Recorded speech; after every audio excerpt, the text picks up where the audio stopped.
ya.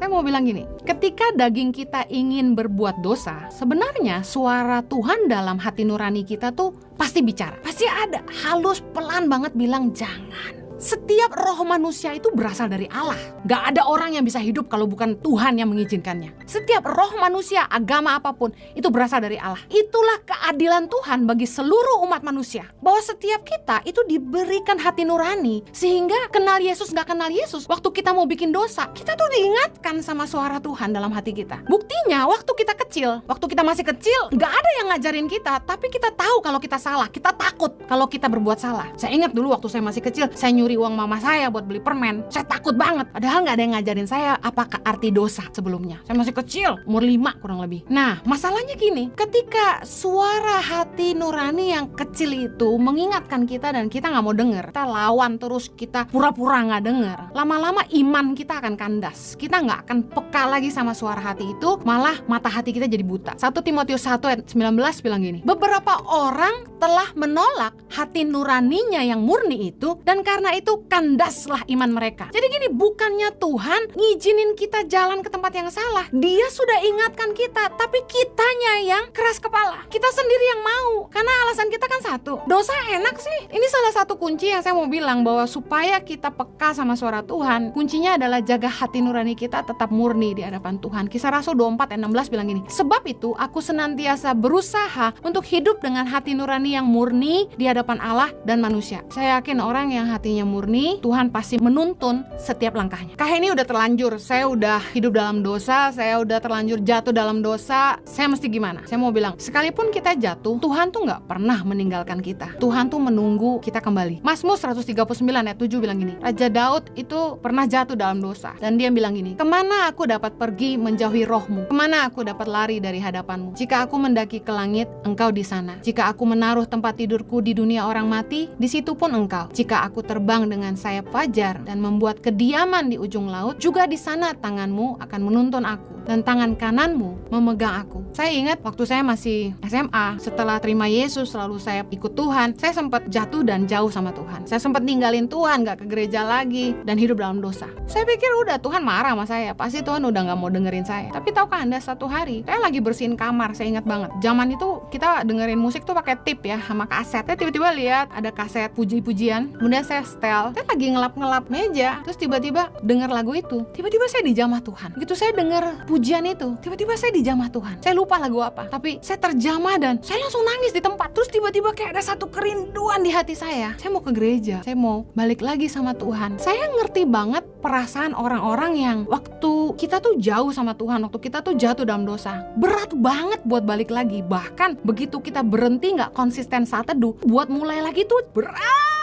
banget. Saya pernah ngalamin. Tapi saya mau bilang gini, apa yang kita sering diajarin bahwa kita tuh harus seperti ini dan seperti itu sama Tuhan, ternyata saya ngalamin hidup saya tuh gak semua bener. Bahwa Tuhan tuh Bapa yang penuh dengan kemurahan gitu. Bahwa kalau kita tahu, sekalipun kita jatuh, Tuhan tuh nunggu. Sekalipun kita jauh, Tuhan tuh gak lupa sama kita. Tuhan tuh nunggu kita pulang sama Tuhan. Tapi saya mau kasih tahu, ada konsekuensi yang akan mengikuti setiap keputusan kita. Akan ada akibat yang mengikuti setiap tindakan kita. Galatia 6 ayat 7 bilang, jangan sesat, Allah tidak membiarkan dirinya dipermainkan, karena apa yang ditabur orang itu juga yang akan dituainya. Saya mau bilang gini, mungkin kalau kamu minta ampun, Tuhan ampuni, tapi ada konsekuensi yang mengikuti setiap keputusan kita. Jadi bukannya Tuhan yang merancangkan hal yang gak baik sama kita, tapi keputusan kita juga menentukan hidup kita. Nah, kebanyakan orang mau enaknya aja tapi gak mau bayar harganya. Beberapa masalah itu sebenarnya kita ciptain sendiri karena keputusan dan perbuatan kita sendiri. Yakobus 1 ayat 13 bilang gini,